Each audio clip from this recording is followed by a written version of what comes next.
सबसे पहले मैं कॉमरेड राजा का बहुत बहुत शुक्रिया अदा करना चाहता हूं कि आज उन्होंने हमारी पूरी टीम को इतने गर्मजोशी के साथ उन्होंने रिसीव किया और हमारी काफ़ी अच्छी चर्चा हुई। ये बिल्डिंग में मैं पहले खूब आता रहता था और उनकी पूरी टीम के साथ मेरा बहुत पुराना रिश्ता है। सीएम बनने के बाद शायद पहली मेरी विजिट मेरी पहली विजिट है, लेकिन जब एनजीओ में मैं काम किया करता था तो उनकी वाइफ के साथ भी, कॉमरेड एनी राजा के साथ भी हम झुग्गी बस्तियों में खूब काम करते थे। सो बहुत पुरानी दोस्ती है, बहुत पुराना रिश्ता है। आज वापस इस बिल्डिंग में आके पुरानी यादें भी ताज़ा हुई और बहुत अच्छा लगा आपसे मिलके एज ए सीएम। सो मैं बहुत बहुत शुक्रिया अदा करता हूँ कि सीपीआई ने अपना सपोर्ट अनाउंस किया है आम आदमी पार्टी नहीं, दिल्ली के लोगों के लिए। दिल्ली के 2 करोड़ लोगों का ये जनतांत्रिक अधिकार है, दिल्ली के लोगों का ये हक है कि जिस सरकार को, आज हमारी सरकार है, कल किसी की भी सरकार हो सकती है, तो जिस सरकार को वो चुन के भेजें उस सरकार को काम करने की सारी शक्तियाँ होनी चाहिए, पावर होनी चाहिए। ये तो एक बेसिक जनतांत्रिक अधिकार है जिसको छीना गया है। तो आज सीपीआई ने अपनी सपोर्ट जनता के लिए, जनता के साथ दिल्ली के लोगों के लिए जाहिर की है। इसके लिए मैं आपका बहुत बहुत शुक्रिया अदा करता हूँ। दूसरा, इसको जितना मैं स्टडी कर रहा हूँ, मैं ये देख रहा हूँ कि ये अगर कोई किसी को ये लगे कि ये दिल्ली हाफ स्टेट है इसलिए दिल्ली के लिए ऑर्डिनेंस आया है, ऐसा नहीं है। ये इस किस्म का ऑर्डिनेंस राजस्थान के लिए भी आ सकता है, for all the subjects in the concurrent list. ये पंजाब के लिए भी आ सकता है, हरियाणा के लिए भी आ सकता है, तमिलनाडु के लिए भी आ सकता है, केरला के लिए भी आ सकता है। कोई भी फुल स्टेट की सरकार ये ना समझे कि ये दिल्ली का मामला है। दिल्ली से तो इन्होंने शुरुआत की है, दिल्ली एक प्रयोग है। अगर दिल्ली के में इसको नहीं रोका गया तो कल जहां जहां नॉन बीजेपी सरकारें बनेंगी वहां वहां उन स्टेट्स के लिए ऐसा ऑर्डिनेंस आएगा। मुझसे लिखवा लीजिए आप। तो सबको मिलके, पूरे देश के 140 करोड़ लोगों को मिलके, सभी पार्टियों को मिलके इसका विरोध करना है। इसके कुछ प्रोविजंस हैं जो अभी तक जनता के बीच में नहीं आई हैं। इन्होंने केवल सुप्रीम कोर्ट के आदेश को ही खारिज नहीं किया, इसमें 3 और ऐसी प्रोविजंस इन लोगों ने डाली है जिससे दिल्ली सरकार लगभग खत्म हो जाती है। इसके अंदर इन्होंने लिखा है कि अगर कोई मंत्री अपने सेक्रेटरी को कोई आदेश देगा तो सेक्रेटरी के पास ये पावर दे दी गई है, सेक्रेटरी डिसाइड करेगा कि मंत्री का आदेश लीगली ठीक है कि गलत है। अगर सेक्रेटरी को लगता है कि मंत्री का आदेश लीगली ठीक नहीं है तो सेक्रेटरी मंत्री का आदेश मानने से इनकार कर सकता है। ये दुनिया के अंदर पहली बार हो रहा है कि सेक्रेटरी को मंत्री का बॉस बना दिया। आपको 2 उदाहरण देता हूं, अभी पिछले हफ्ते हुए हैं दिल्ली सरकार में। विजिलेंस सेक्रेटरी को सौरभ भारद्वाज जी ने आदेश दिया वर्क एलोकेशन ऑर्डर की ऐसे ऐसे होगा। विजिलेंस सेक्रेटरी ने अपने आप को अब एक दिल्ली सरकार के अंदर इंडिपेंडेंट अथॉरिटी डिक्लेयर कर दिया है। वो कह रहा है कि इस ऑर्डिनेंस के आने के बाद मैं ना तो चुनी हुई सरकार के प्रति जवाबदेह हूं और एलजी के प्रति भी जवाबदेह, मैं उस अथॉरिटी जो बनाई है उसके थ्रू जवाबदेह हूं। तो डे टू डे फंक्शनिंग के लिए विजिलेंस सेक्रेटरी कह रहा है मेरा कोई बॉस नहीं है, now I am an independent authority.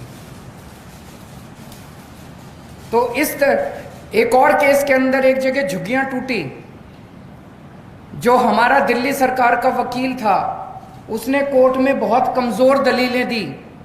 ऐसा लगा कि वकील दूसरी पार्टी से मिला हुआ है। मंत्री ने आदेश दिया कि अगली हेयरिंग में हमें कोई अच्छा सीनियर एडवोकेट हायर करना चाहिए। तो सेक्रेटरी फाइल पे लिखती है कि वकील हायर करने का प्रेरोगेटिव सेक्रेटरी का है, मंत्री मुझे आदेश नहीं दे सकता कि कौन वकील हायर करना चाहिए, इसलिए आपका आदेश इलीगल है, मैं आपके आदेश को नहीं मानती।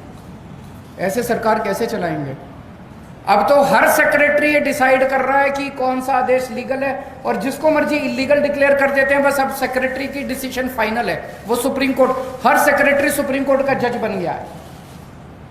एक और इसके अंदर प्रोविजन है, चीफ सेक्रेटरी को ये पावर दे दी गई है कि वो डिसाइड करेगा कि कैबिनेट का कौन सा डिसीजन लीगल है और इलीगल है। कैबिनेट सुप्रीम होती है, जैसे देश की कैबिनेट सुप्रीम है, राज्य की कैबिनेट सुप्रीम होती है। अब इसके अंदर ये पावर दे दी गई है, चीफ सेक्रेटरी तय करेगा कि कैबिनेट ने अगर कोई निर्णय लिया तो चीफ सेक्रेटरी डिसाइड करेगा कि वो निर्णय लीगल है कि इलीगल है। अगर उसे लगता है कि इलीगल है तो वो एलजी को रेफर करेगा, और एलजी को पावर दी गई है वो किसी भी कैबिनेट के डिसीजन को पलट सकता है। आज तक भारत के इतिहास में, दुनिया के इतिहास में ऐसा कभी नहीं हुआ कि ब्यूरोक्रेसी को मंत्री के ऊपर सेक्रेटरी को बिठा दिया और कैबिनेट के ऊपर चीफ सेक्रेटरी को बिठा दिया। ये आज तक कभी नहीं हुआ। एक और इसके अंदर प्रोविजन है कि दिल्ली सरकार में जितने कमीशंस हैं, जितनी अथॉरिटीज हैं, स्टैट्यूटरी अथॉरिटीज हैं, जितनी बोर्ड्स हैं, उन सब का गठन अब केंद्र सरकार करेगी। तो दिल्ली जल बोर्ड का गठन अब केंद्र सरकार करेगी, तो वही चलाएंगे फिर water sector. Delhi transport corporation का गठन अब केंद्र सरकार करेगी, तो वही चलाएंगे transport sector. Delhi electricity regulatory commission का जितने लगभग 50 से ज्यादा कमीशंस और अलग अलग सेक्टर्स के, वो सारे अब केंद्र सरकार गठन करेगी। तो दिल्ली सरकार क्या करेगी? चुनाव क्यों कराते हो? तो ये बहुत ही खतरनाक अध्यादेश है। इसका जितना हम इसमें पढ़ रहे हैं, जितना इसके अंदर जा रहे हैं, उतना ये लग रहा है कि ये बहुत ही गलत नीयत के साथ बनाया गया है। भारतीय जनता पार्टी को दिल्ली की जनता ने कई बार हराया है, बार बार हराया है, और इतनी बुरी तरह से हराया है। एक बार 3 सीट दी 70 में से, एक बार 8 सीट दी 70 में से, उसके बाद एमसीडी के अंदर हराया। तो दिल्ली के चुनाव वो जीत नहीं सकते, तो बैकडोर के थ्रू वो दिल्ली को चलाना चाहते हैं। ये गलत है। जितनी भी पार्टियों ने सपोर्ट किया हमें, हम उन सब के शुक्रगुजार हैं। मुझे उम्मीद है कि सुप्रीम कोर्ट के अंदर भी हमें न्याय मिलेगा, और राज्यसभा के अंदर भी जब ये बिल आएगा तो इस बिल को हराया जाएगा। Thank you so much.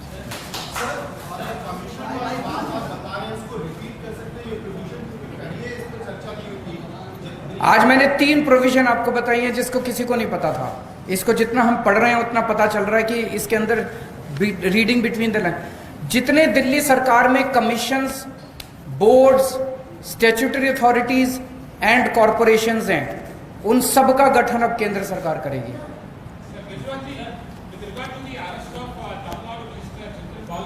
ये बहुत गलत है। भारतीय जनता पार्टी को अगर ये लगता है कि तमिलनाडु में डर फैला के उनके मंत्रियों को गिरफ्तार करके उनकी सरकार को इस तरह से उनके पीछे ईडी छोड़ के उनकी सीट आ जाएंगी, तो वो भूल जाएं तमिलनाडु में उनकी एक भी सीट नहीं आने वाली।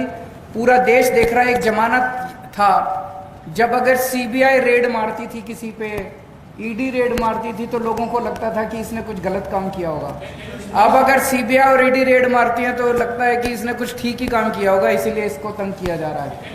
इसीलिए ये सीबीआई और ईडी का नाम बदल के बीजेपी सेना रख देना चाहिए। ये अब कोई इन्वेस्टिगेटिव एजेंसीज नहीं बची हैं।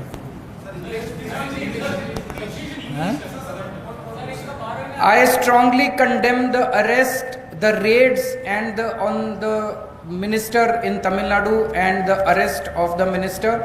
The manner in which the arrest has been done is also very objectionable, and the whole country is seeing that ED and CBI are not being sent against those people who are corrupt. On the contrary, all the corrupt people, wherever they are seeking refuge to BJP, so they are being protected. BJP government is sending all ED and CBI only to the opposition parties, opposition ruled states, and we strongly condemn it. And if BJP feels, if they think that they will be able to get a few seats in Tamil Nadu in the Lok Sabha elections by using ED and CBI, I think they are living in a fool's paradise. They will not get even a single seat. We strongly support Thiru Stalin Saab and his entire government, and we stand with them. No. Friends, what is happening in Tamil Nadu, once again I reiterate, it is very atrocious. Mr. Amit Shah was in Tamil Nadu a few days back. As soon as he returned, the ED has become so aggressive. And ED went to the Tamil Nadu State Secretariat, Government Secretariat. And it is highly objectionable how the ED can go inside Tamil Nadu State Secretariat. And also now it has arrested the minister. These are all highly condemnable actions on the part of ED. These are all happening at the command of union government, which is headed by Mr. Modi and BJP. And BJP thinks it can hoodwink people, it can win the confidence of the people by allowing ED, IB and other central agencies to target the opposition parties and the non-BJP governments. As Mr. Kejriwal has said, in 2024, we are confident that BJP will be thrown out from power. And Mr. Amit Shah claimed BJP will win 25 seats in Tamil Nadu. It is very strange. He said they live in fool's paradise. Even a fool can imagine such a thing. That is another thing. Because Tamil Nadu is not such a state which will allow BJP to enter and have foothold. And not only in Tamil Nadu, after Karnataka elections, BJP has become so desperate, and the discontent of the people against BJP is growing every passing day. We should take note. That is why BJP is becoming desperate, and it does all unconstitutional things and undemocratic things. We strongly condemn this. What is happening in Tamil Nadu, what is happening in Delhi, and what is happening in other states also. And we appeal to all secular democratic forces, parties to come together and fight together in order to stop this outrageous attack on constitution, democracy by BJP.